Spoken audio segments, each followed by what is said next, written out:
Hi, Cara. Welcome to the show. Hi, John. So happy to be here. Well, it's nice to have you here. I see the fire behind you there. Is it cold where you are? It is probably not cold by the rest of the world standards, but cold by San Francisco Bay Area standards. And our heater died last night. So this is how I'm heating the house at the moment. And I'm just hanging out in this room today. Cool, cool. So I see that you've written one book, and we're going to talk about that for sure. That's what the show is about. But before we do that, give us a little backstory about who you are and how you got to the point where you wrote this book. Sure. Well, I, like most people, had a bout of burnout and um, a pretty severe one because I had been ignoring the warning signs, not really understanding that that's what was going on and that's where I was headed, and that things were going to continue to go downhill until I got serious about dealing with them. And so my first career was in real estate housing development, and I was doing the grind for about 15 years. And it's just an always on kind of business, 24/7, pretty high stress.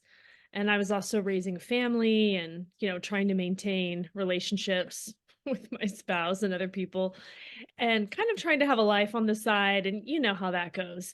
So I ended up chopping away all the things that contributed to my well-being here and there, thinking I could be more efficient and get all of the external demands in my life managed, and eventually got rid of good sleep routine, great nutrition, all the exercise, time with friends. They just all kind of got put into the nice to have category and quite low on the priority list and never happened. Hmm. And so, also, like a lot of other people, I was snapped to attention with a like an emergency level situation in my life, which caused me to have to pause long enough to sit in the discomfort and reassess. Okay. And when did that take place when you finally realized that what you were doing was harming your health? It was about 10 years ago. It was a health emergency with my son has a nut allergy, and he was little at the time, and we were staying with some friends in the snow, and someone had brought a dish to share, and I didn't really know them and hadn't had the conversation with them about what was in it. It was dessert, and I was making dinner and running around, and I'm sure just thinking about a million other work things or whatever I was thinking about. And the kids ran away with the dessert kind of before I knew we were all done eating dinner, and my son ended up eating nuts, and we had to do the EpiPen and call an ambulance in a blizzard. It was just a disaster and really scary because, the EpiPen doesn't last that long. You need Hmm. still have to go to the hospital if you have a problem like that. And, it was just terrifying, frankly. And then also I felt like a horrible parent. It was like shame, terror. It was a horrible emotional cocktail of hell, actually, as I recall it. And, I was just like a sobbing, disastrous mess, and our friend was like, I think you should take maybe a sabbatical." And I was like, "Sabbatical? I'm not a professor." And then I also told myself all these mean things we tell ourselves, like, "Well, I don't really deserve it. I don't have it that bad. I have responsibilities. I can," it's just like we just don't give ourselves slack or grace often. Yeah. That's true for me too. So, but I was such a mess that I had to do something about it. So my husband and I made a plan for me to first downshift and then take a break from work, a mid-career break of I wasn't sure how long it was going to take because I felt pretty broken. I wasn't sure how I was going to come back to life, or how or when. And it took me about 2 years actually before I got myself to a point where I was like, "Oh, I have energy. I have inspiration. I want to work again." And I started a consultancy in my field after that and did that pretty happily actually for about 5 more years before pivoting to what I'm doing now, which is coaching and writing. Okay. Yeah. Any plans to write a second book? Yes, I would like to write books all the time. If I could be a person who makes all their living doing that, that would be super. So, Hmm. I'm just reading now The Big Leap, which you probably are familiar with. Hmm. It's been around about 100 years, but I'm just reading it now. And I that writing is really in my zone of genius. I've always known that Hmm. actually. And so, absolutely, I do have other books on the horizon, but this one needed to be the first one because it chronicles my journey, in a super distilled and accessible way for super burned out people, and it helps them it's their guidebook, essentially, to meet them where I was, which is being so exhausted as to not even know what your first step ought to be to help yourself, all the way through out of burnout, out of self-neglect, which is a lot of what causes it, through self-care, all the way to self-possession is the journey I take folks on. Self-neglect, that's an interesting point. I can look back in my life and I can see that I did that. Not sleeping, 5, 6 hours a night because I was burning the candle at both ends, whether it was my job or as a musician and, still wanting to play. Mhm. Let's talk about self-neglect. How can we avoid that? It's so interesting because it's so it really it beckons to us. It's a habit that's really easy to fall into. We think we'll get to ourselves, we'll get to tending to our needs and our passions and our joy when we have everything else tended to. And of course, the flood of demands from the outside world only gets more and louder, especially if you're on social media. I mean, if you have access to any device of any kind, the vying for your attention and time and energy and money is never freaking ending. And you can think, okay, well, I'm responsible for making money. I'm responsible for all this stuff. And it's quite easy to think that we're just going to get to ourselves later when we retire. Like maybe in 30 years or something, we will finally like play the guitar we always wanted to play, or, go to that place we always wanted to go, or even read a book we've always wanted to read. Like the list gets really tight of all the things we're going to do. And, I think at root, it has to do with becoming disconnected from really who we are and what we're about. And it's a worthiness issue too. Hmm. Like, Hmm. we think we're going that we need approval from other people or society as a whole in order to be acceptable to this world, and so then we end up hustling and grinding for it and giving our power away unwittingly. Right, right. So it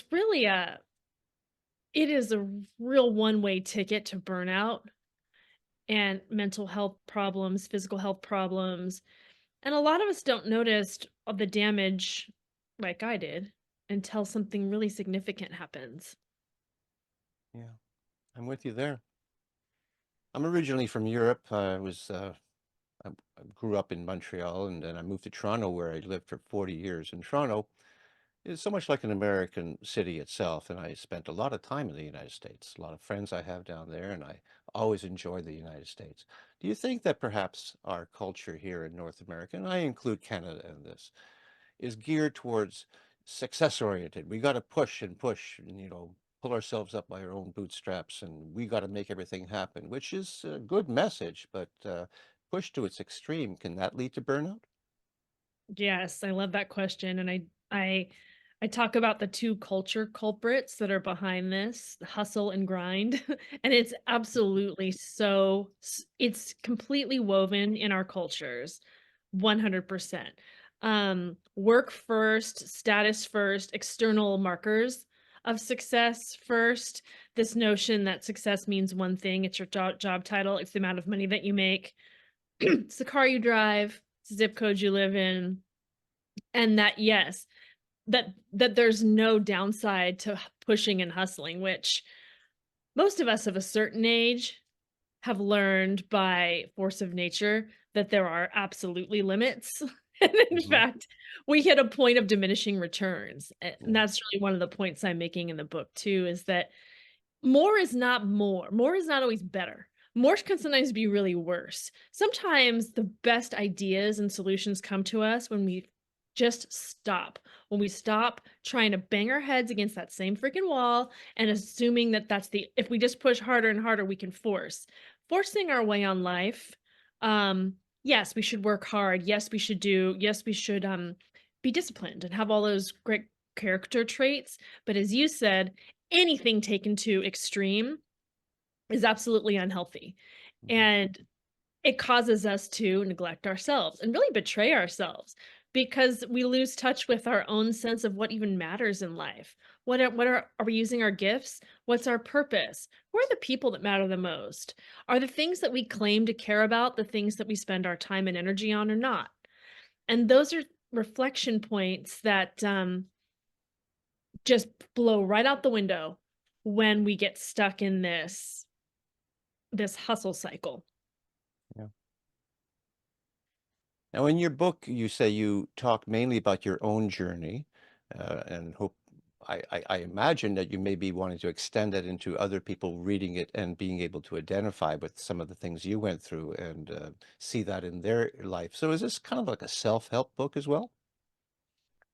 Well, to clarify, it is not memoir. It's not just about my journey. I do use stories about my journey and lessons learned the hard way, I like to call them, as illustrations to help other people. The whole point of it is to basically provide a cliff's notes of sorts to people who are burned out without letting them know that they don't have to throw their whole life away, move into a cave, do the eat, pray, love thing. Like, you can reclaim your life now. You can do it where you are. You can do it in the exact house you currently live in. You can start today. And I share about my journey because I learned this method that I have come up with by trying basically test driving all the things out there and then figuring out what works and then figuring out new variations on things that work too, and then putting all those together in a process um, that builds on itself. So the way that I suggest folks go through it is to do one chapter a week, and at the end of each chapter are reflection activities, so that, okay, we've gone through some concepts, we've gone through studies, we've gone through research, we've gone through some sort of anecdotal story to help you understand really what it is, because that's how humans learn, through story.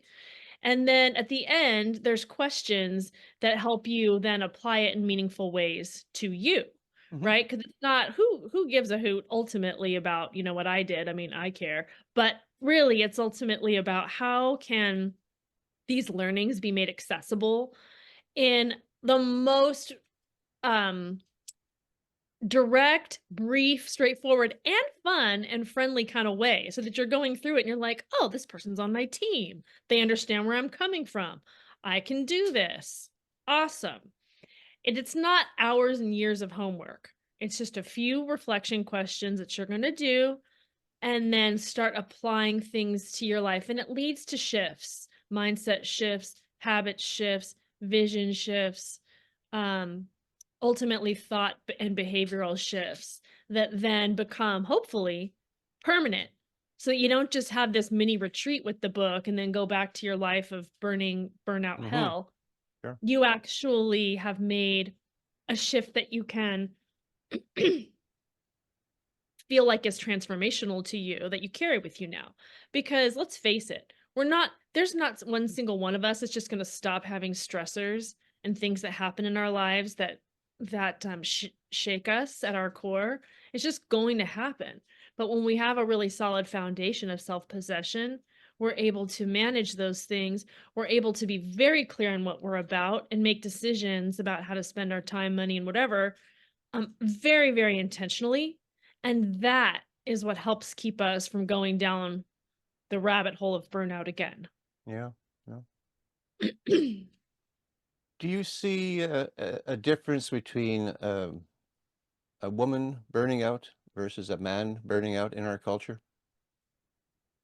I do, and although my book it's for everyone and helpful to everyone, but it's really written, obviously, from my perspective, which as a working, woman in our society and a mom too, although it's not just for parents, it's for folks.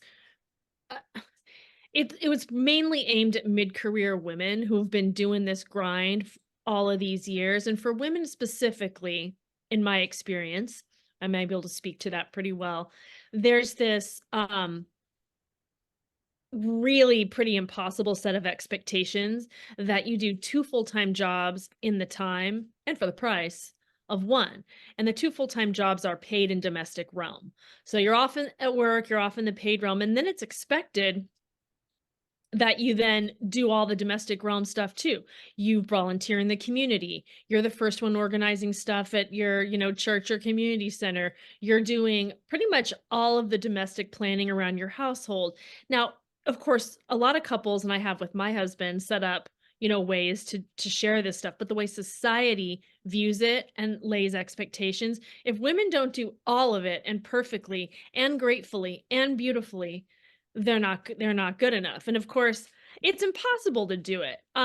This whole work-life balance, if we just get a little more efficient, get a massage, whatever, we'll be fine, is such crap, and so that's what I tell people is like, step 1 is just understanding that we've somehow signed on to a set of expectations that are completely and utterly impossible.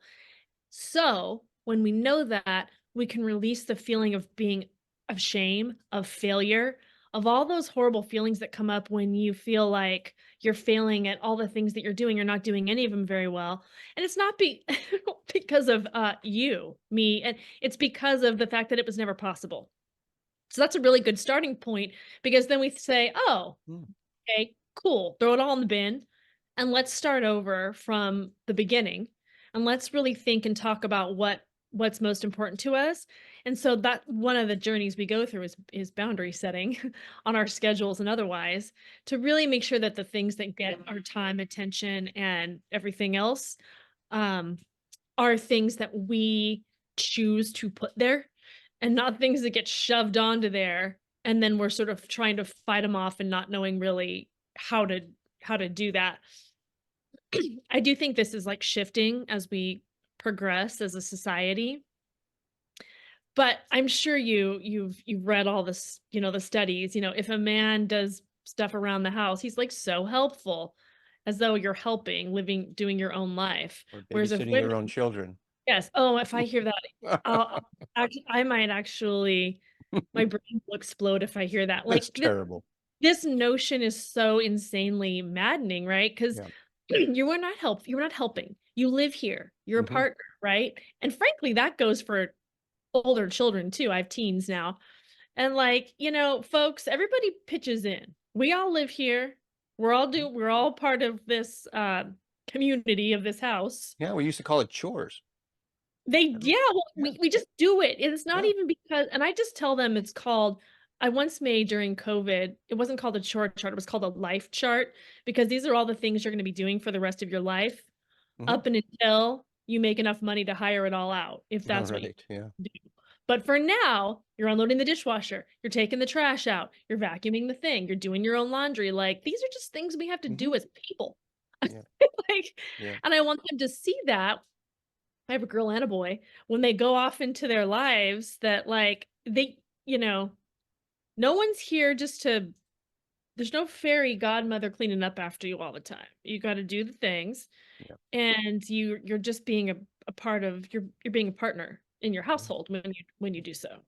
Do you see that the younger generation, I'm talking mainly the Zoomers or whatever they call them, do you think Mhm. they're gonna pick up on this and hopefully not follow the same path to burnout by looking around their world and seeing that the options they have are just not the same as you and I had when we were growing up? This is a tough question, right? Because so much has changed, and I'll never be able to really see life from the perspective of the generation coming up, but from what I've observed, heard, and understand, um, they are not signing up for any kind of drudgery. I mean, really, they seem to understand that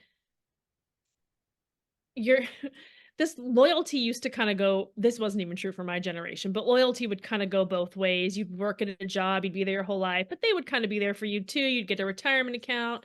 Mhm. Okay. Nowadays, no. People, that does not exist on the corporate side, but yet that loyalty is kind of demanded of employees, and people are like, "Wait a minute. So I'm gonna give you 100 hours a week, but you're gonna lay me off without even telling me." I Mhm. have some coaching clients, by the way, who that's happened to in the last year.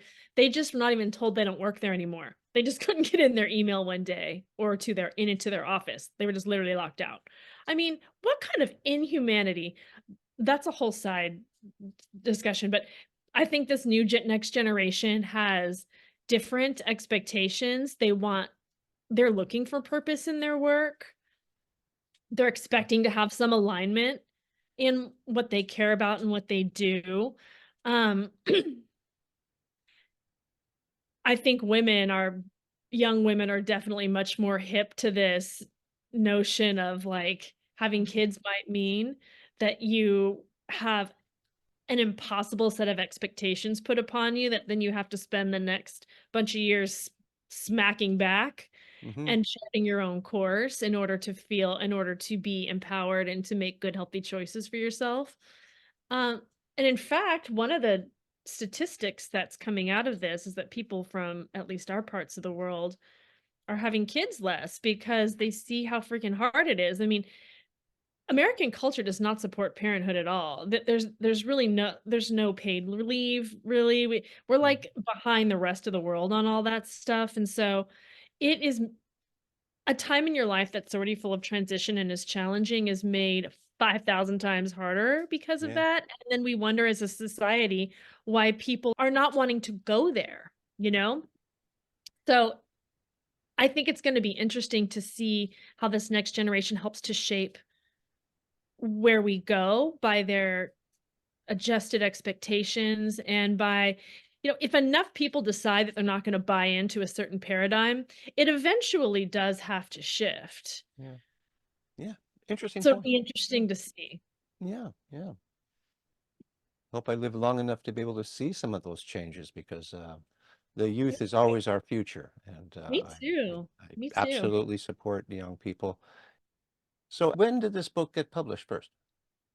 It was published in October of last year, so 2023. Okay.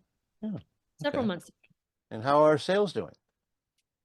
Pretty good, reasonably steady. I would like them to be better, and that's something that I work on kind of all the time. It's folks who write a book will often say that, there's a whole bunch of course, work going into planning, writing, publishing.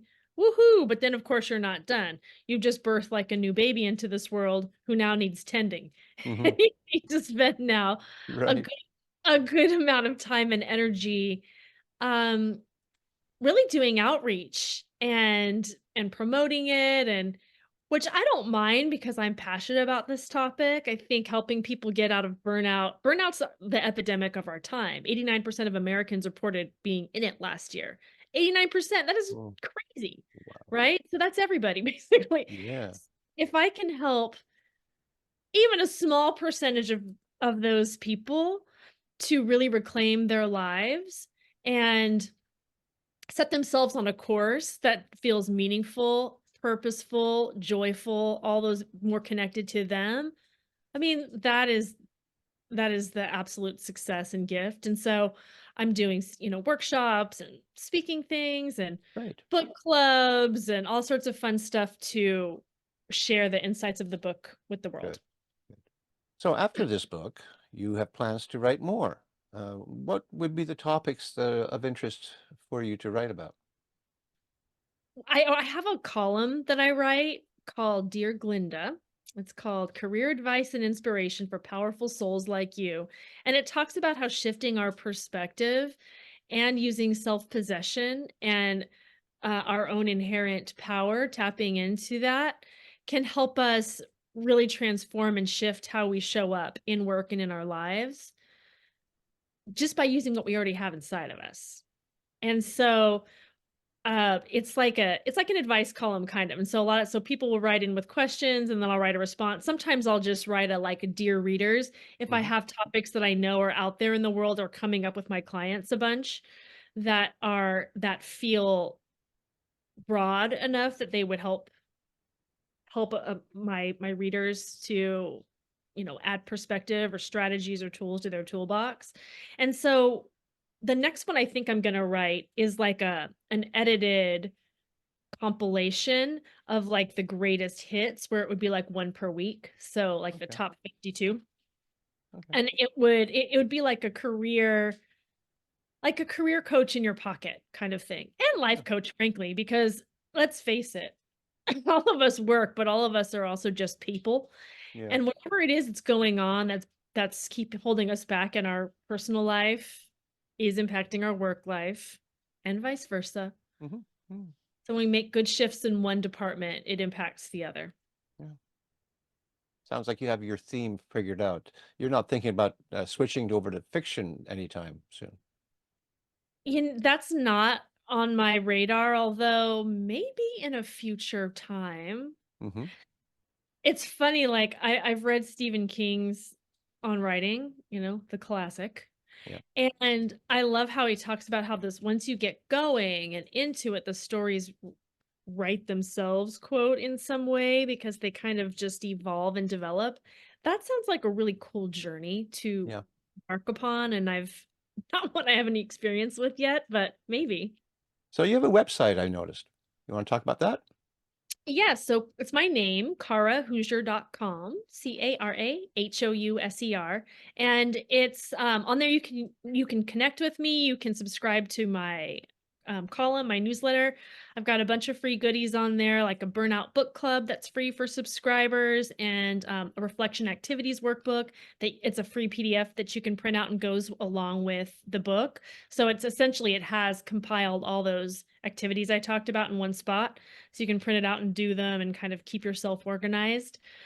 You can sign up for my courses. I have a course called Sabbatical in a Box, which is the guided version of the book. It kind of takes you through it in either a group cohort or in a self-paced manner. And it's a way to kind of sabbatical yourself again without leaving town. It provides just the right amount, I like to think, of guided structure and then room for reflection and possibilities to unfold Hmm. so that you don't just kind of um, go down the introspective rabbit hole, which can happen sometimes when we suddenly have free time that we don't know how to fill in ways that feel useful to us. So it's a super good companion for that. And then I do one-on-one and group coaching also. Okay. Good. When should we expect your second book to come out? That is a good question. I would like to have it out within the next year. Okay. All right. I mean, I have a lot of the meat for it. So Hmm. it's really about editing it so that it's just maximally useful for people. Great. One of the things I'd like to do here now that I've been doing this for close to 2 years is have people come back on when they've written their next book. That's Cool. always fun. I got a few people that in the next month I'll be interviewing like that. Well, I'll So reach out. you're welcome to come back on when you feel like it. Thank you. I would love that. All right. Well, it's been a pleasure speaking with you and hearing about your life and your book and your family and all your passions. And I wish you well in the future. Thank you. It's been such a delight to spend time with you today. I You too. appreciate it. All right, Cara. You take care now. You too. Bye-bye. Bye-bye.